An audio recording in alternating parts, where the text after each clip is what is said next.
Good morning, church. One of the benefits of living in this day and age is we get to experience something called online shopping. So if you need something, no matter how obscure, you can usually find it online and it gets delivered right to your front door or to your nearest convenience store if you don't happen to be home. And at a time where people are a little bit more tentative to go out and buy things for safety reasons, it's been very, very convenient. But one of the things that we always struggle with is sometimes you find that one item you've been looking for and you look at the price and the deal is almost too good to be true. And so part of you wants to hit buy so that you get the deal. But there's another part of you in the back of your mind where you wonder, this does seem too good to be true. Is this the real thing, or is this some sort of counterfeit or knockoff? And just by looking at the item, there's no real way of knowing, right? So the only way to really determine whether that item is true or whether it's counterfeit is to actually hold it in your hand and use it and see if it does what it claims to do and see if it's made of the material and the quality that you expect it to be made of.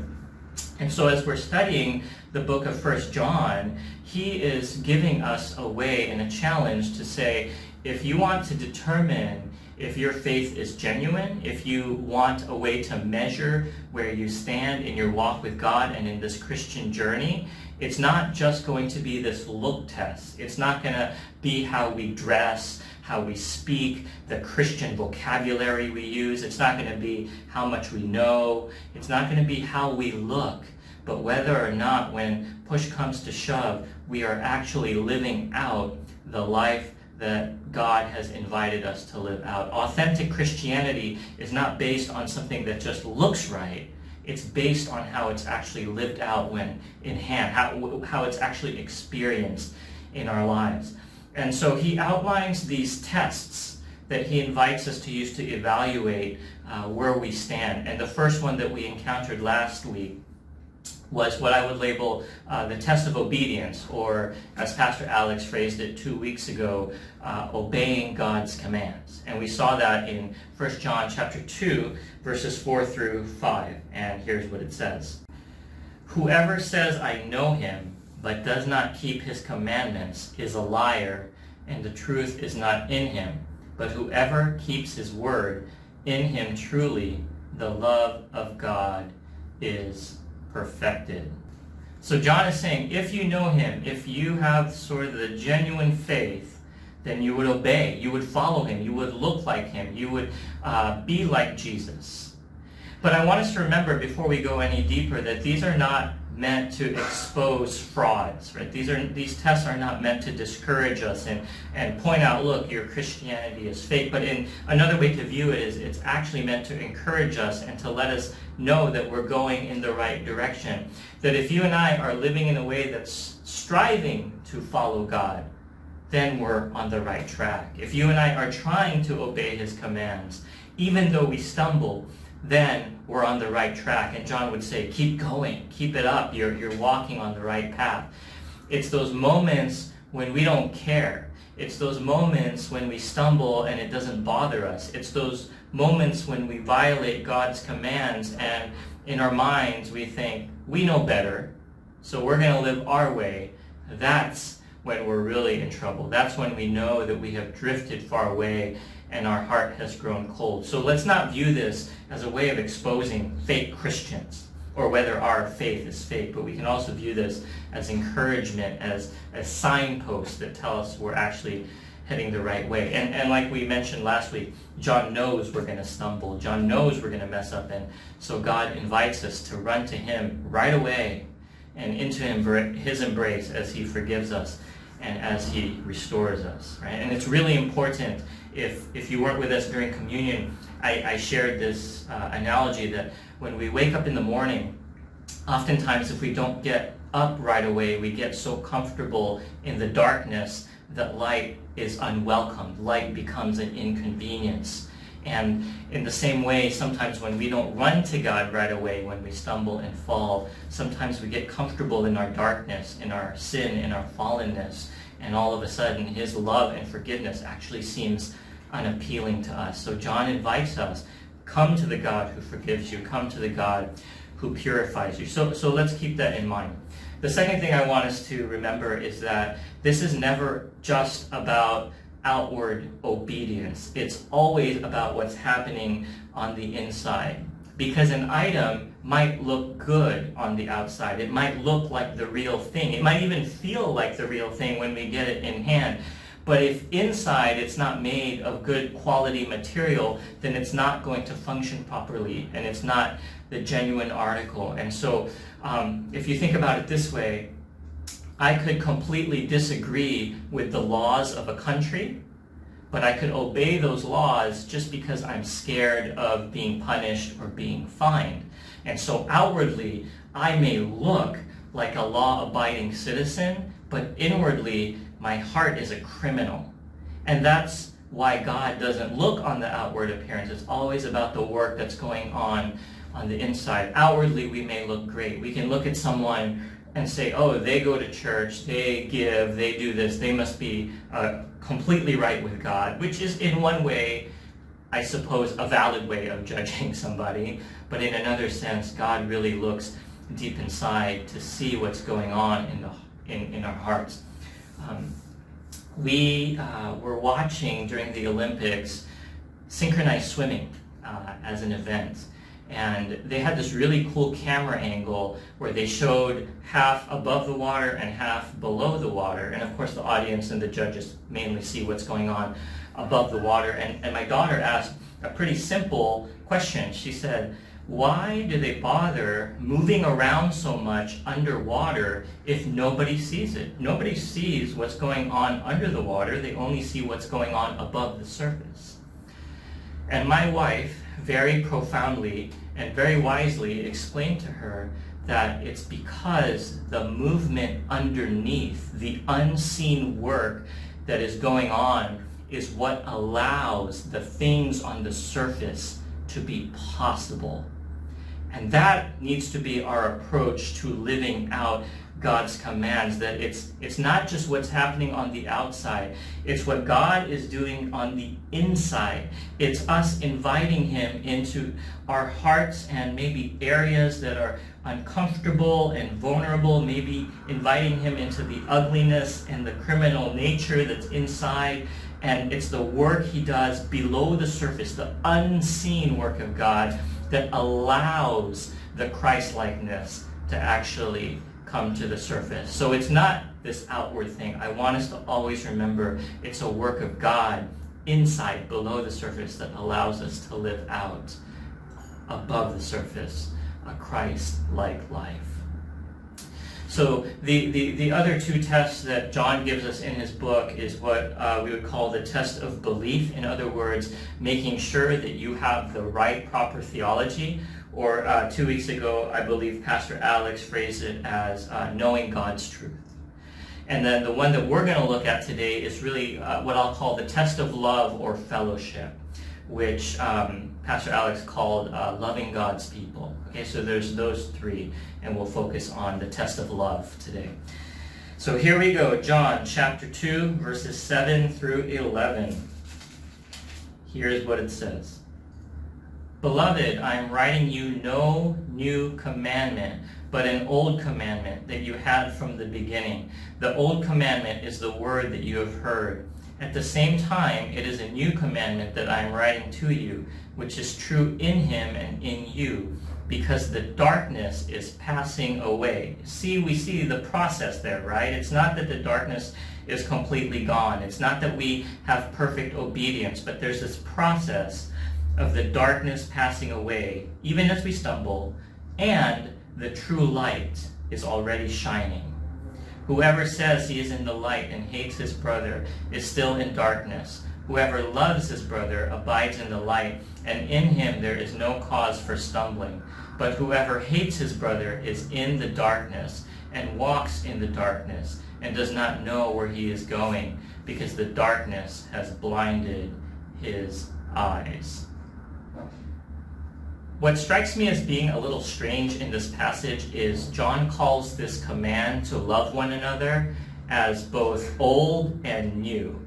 So in the first part, he goes, I'm not telling you anything new. I'm actually telling you something old. But then he turns around in the next verse and says, but it's actually really new. So now we have to grapple with this question, like, what does he mean? Why is he calling the command to love one another both a new command and an old command? Okay, so first of all, what he's saying when this command is old is he's letting us know this is nothing that should surprise or shock you. It shouldn't be a new revelation. It's something that you have heard time and time again. I'm not bringing to you a new truth that is going to impress you. John was wrestling with a group at the time called the Gnostics, who were very into finding secret wisdom, and they felt that if you knew more than somebody else, or if you discovered some truth of God that no one else had discovered, that somehow elevated your spirituality. So they were always looking for something new. They were impressed with new truths. But John is saying, no, this is not something you should be impressed by. This is not new. I don't want you to look at me and say, wow, John, you're so wise, or I never thought of that. That's not going to be your reaction. He's letting us know that it's been around, and so to us, we have to understand that what he's about to say is extremely foundational to what it means to be a Christian. That this command to love one another is core to God's plan of what our lives and what our reality should look like. It's not this new revelation. It's not flashy. It's not different, but it's critical. You know, sometimes we come to church and we think, Pastor, give me something new. I've been at this Christianity thing for so long. I've heard the same sermons over and over.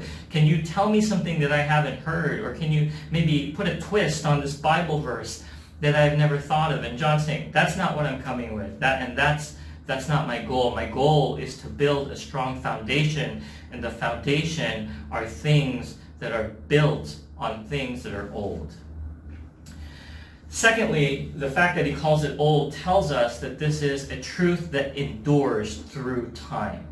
This is a truth that endures through time, that the command to love one another has been there from the very beginning, that when we open our Bible and we look from Genesis and on through, what we should see is that command to love one another is sprinkled throughout Scripture time and time again. We should see it maybe in different iterations and slightly different looks, but there should be a repetition of a theme that has lasted from beginning to end. It's been there. It's nothing new. It's foundational to everything that we are trying to do, right? This is how God designed the universe to be. This is how he intended for us to experience reality, a reality where you and I love one another. This is how we're supposed to relate to one another.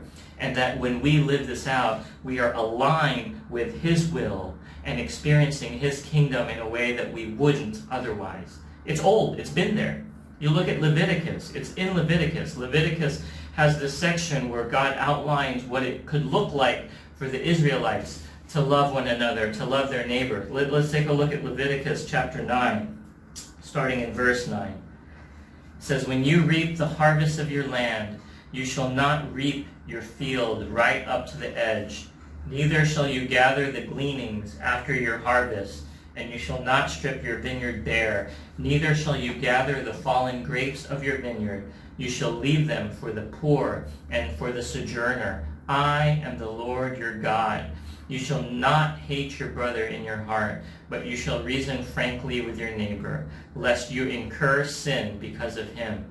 But you shall not take vengeance or bear a grudge against the sons of your own people, but you shall love your neighbor as yourself.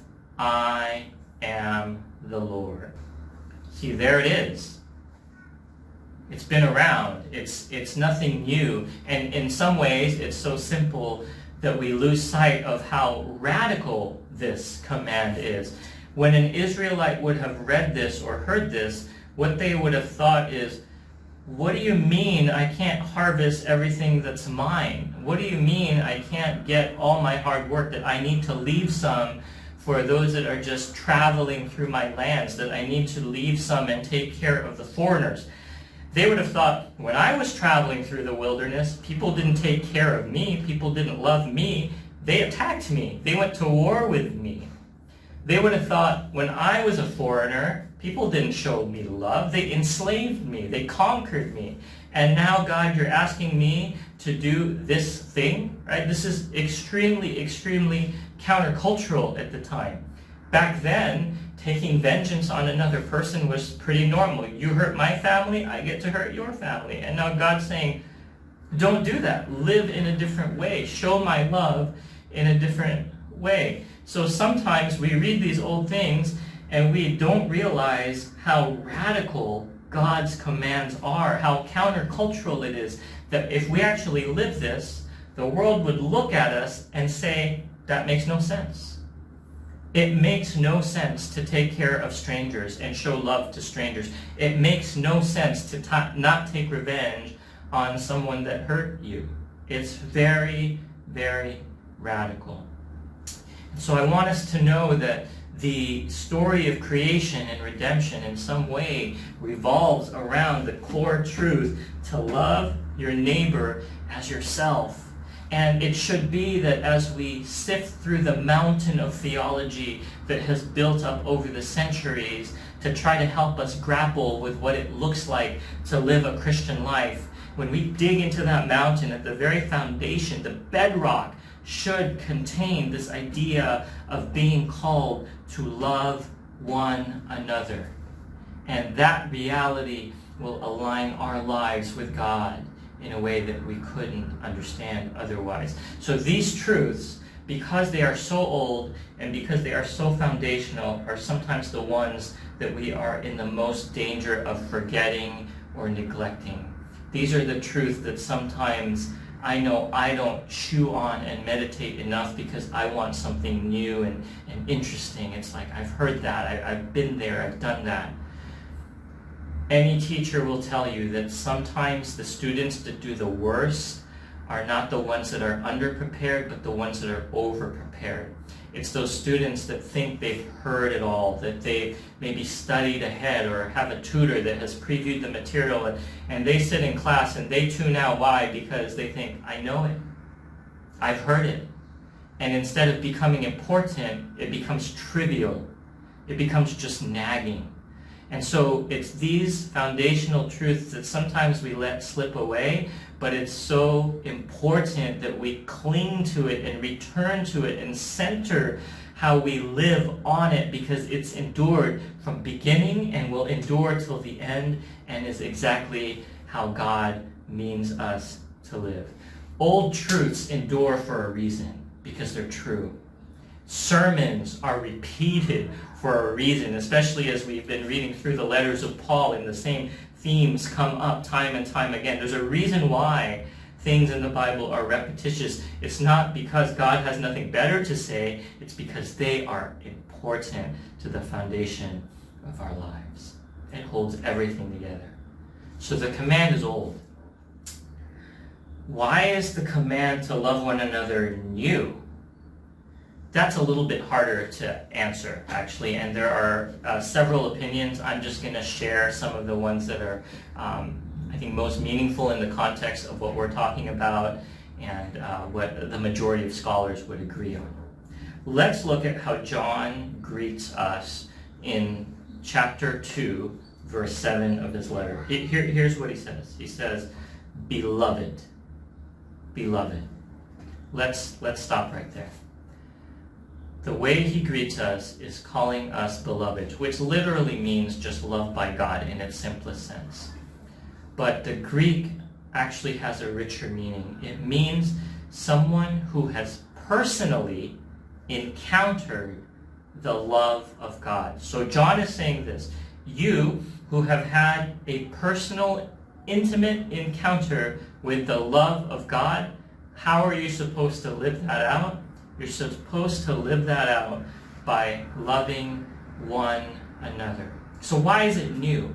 It's new because it's not just this list of disconnected commands that we heard or that we have because Moses brought them down from the mountains and said, hey, here's what God wants you to do. It's not impersonal. It's now tied into an experience we've had with a person.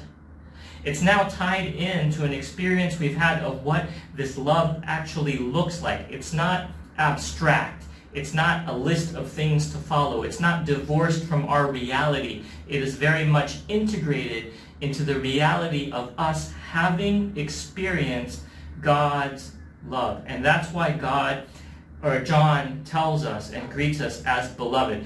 We know there's a huge difference between us reading about a place or watching TV or travel shows about a place and actually going to and experiencing a place. We may know a lot about it, but when we're there, our perspective is different because we've experienced it. There's a depth to it. There's a different perspective to what that place is all about. And in the same way, we could read about love your neighbor, don't eat all your grains, we could read about all that, but when we experience it on a daily basis, personally and intimately, we have a completely new perspective on what it means to love one another. So the command is for us to take what we've seen, what we've experienced, and live that out. And we have a model of it, right? It's not something we have to guess at because we have a clear picture of what loving one another looks like in the life of Jesus. And just like in the Old Testament, it's pretty radical.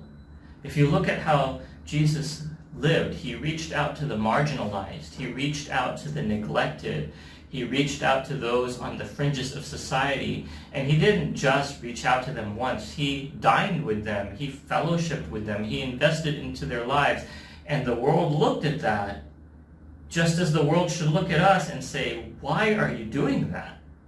This doesn't make any sense. His love got messy because of who he reached out to. And that's the same call on us, to reach out in a way that maybe the world will look like, why do you love that person? Why are you caring about that person? Jesus healed the ear of an enemy who came to arrest him. And so when he says, love your enemies, it's not just a phrase, it's an experience. It's something he actually did. And so the call on us to love one another sometimes requires that we love those who hurt us. And it might be people in the church, right? Jesus' biggest enemies were not those that were outside the community, the spiritual community. It was the church leaders. Maybe your pastors have hurt you. Maybe some other brother or sister at the church has hurt you. And it's so easy to shut down and say, I don't want anything to do with them. And Jesus will say, no, we are called to go to them. And even though they cut off your ear, heal them and love them. And if we continue hating them, John says what? You're in darkness. You're stumbling in darkness, meaning what? If you continue to hate someone you're called to love, then you just don't get it. You don't fully understand what God is calling us to do when he says to love. See, we have a concrete example. It's a new command because we know what it can look like. I think about how Jesus inconvenienced himself time and time again. He went out of his way to heal and help a centurion. I think about the time where he had a mission, but the lady with the flow of blood grabbed his coat and interrupted him. And instead of saying, I have better things to do, he let himself be interrupted and inconvenienced himself to show love to someone. Do we see how radical this is? We're not just called to feel something towards people we like.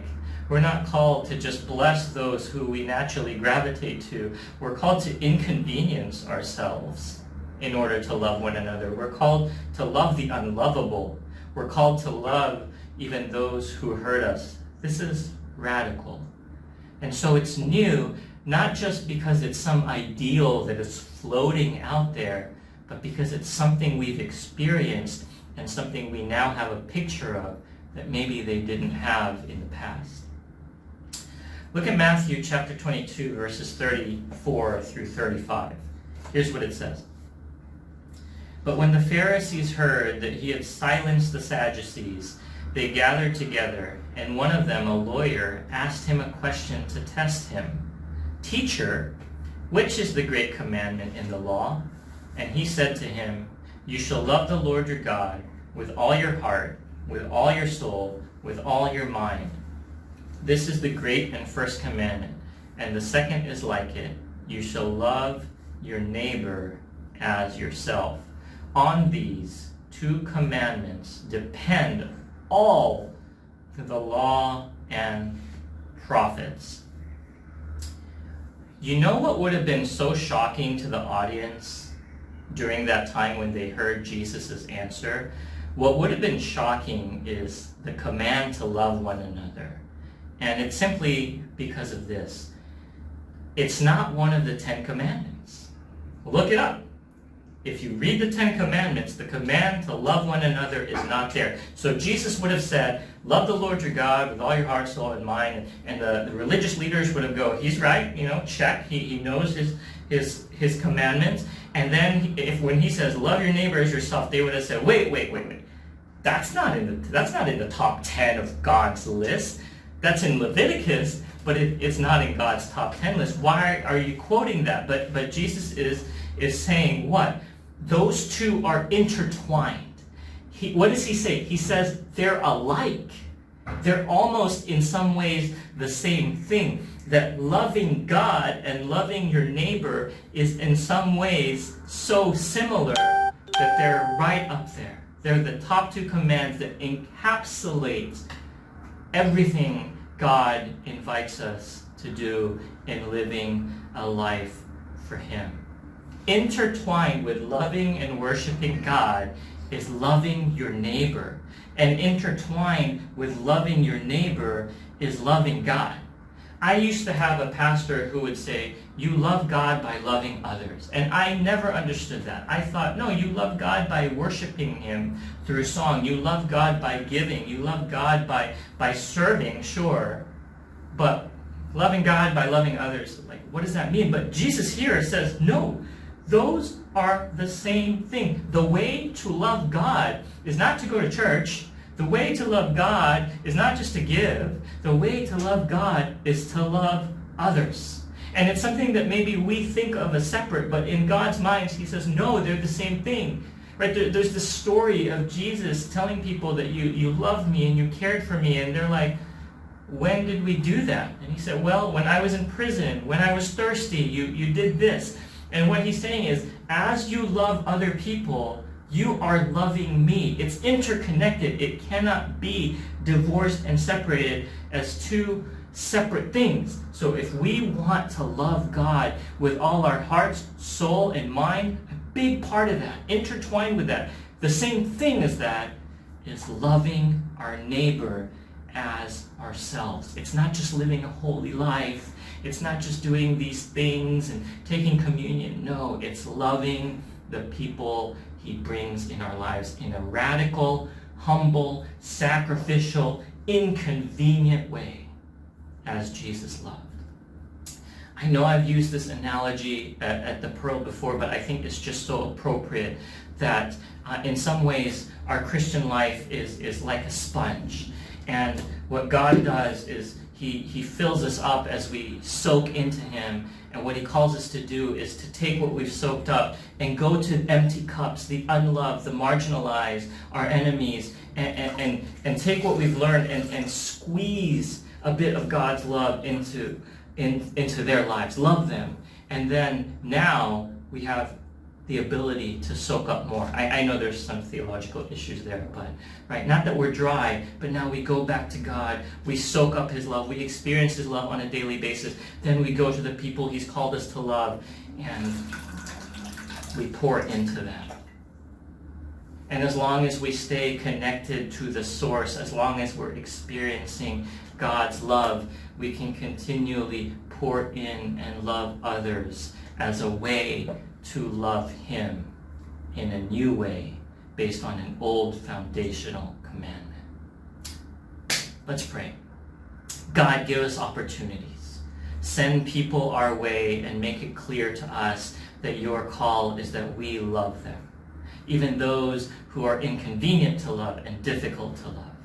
That we would understand that by loving them, we are worshiping you and we are bringing your kingdom to this earth that is so lacking in this radical kind of love that you call us to live out. Search our hearts this week. Help us to be open to the digging you may have to do to transform us and in order for us to live this out. and challenge us to love the unlovable, to love those around us, and to give you all the glory, and that you are the source of that love. We give you thanks and praise in Jesus' name. Amen.